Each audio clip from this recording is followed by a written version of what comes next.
এই ফ্যাসিস্ট হাসিনাকে তাড়ানোর পর আমাদের এই বাংলাদেশকে একটি উন্নত রাষ্ট্র করার জন্য, ইসলামপুরকে একটি আধুনিক ইসলামপুর করার জন্য একটি সময় এসেছে।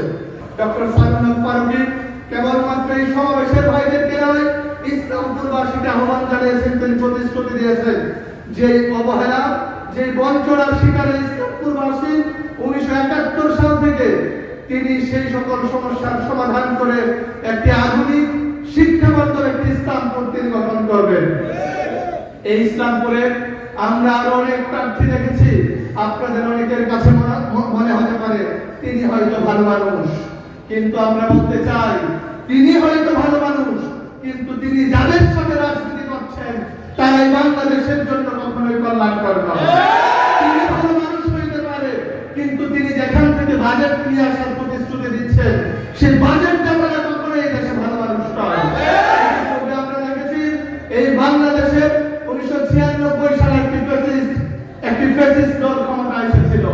আমরা যদি দেখি 1971 সালের পরবর্তীতে এই বাংলাদেশকে যারা শাসন করেছে কেউ এই দুর্নীতির বাইরে ছিল না। আমরা যদি দেখি মুজিব থেকে জিয়াউর রহমানের শাসন, জিয়াউর রহমানের শাসন থেকে পরবর্তীতে আওয়ামী লীগের ফ্যাসিস্ট শাসন, তারপরে এরশাদের স্বৈর শাসন, তারপর আবার চার দলীয় জোটের শাসন, কখনো ইসলামপুরের উন্নয়ন কখনোই হয় নাই। আমরা যদি দেখি যে মুজিবের বাদশাহী শাসনের পরে যখন স্বৈরাচারী শাসন এসেছে তখনও বাংলাদেশ কখনো সুন্দর ছিল না। পরবর্তীতে আমরা দেখেছি দুর্নীতিবাজরা বাংলাদেশকে শাসন করেছে।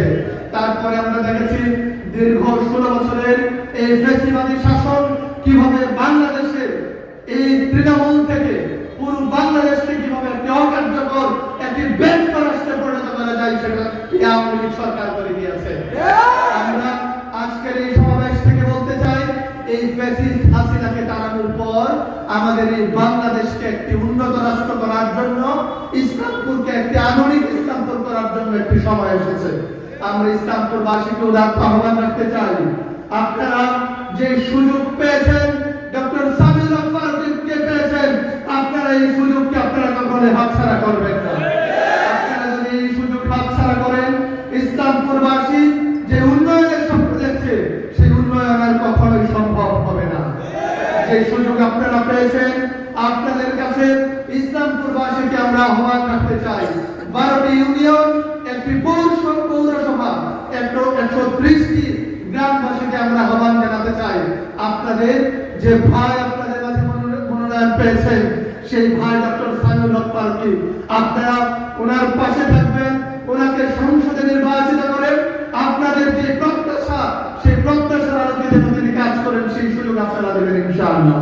ডক্টর সাইমন হক ফারুকী যদি নির্বাচিত হয় তাহলে তিনি গোটা ইসলামপুরকে জাতীয় সংসদে অত্যন্ত মর্যাদার সাথে তিনি তুলে ধরবেন ইনশাআল্লাহ।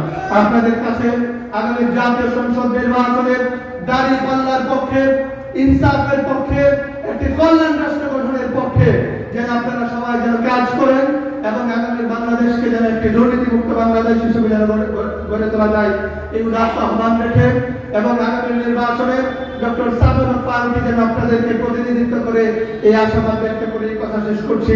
আসসালামু আলাইকুম ওয়া রাহমাতুল্লাহ।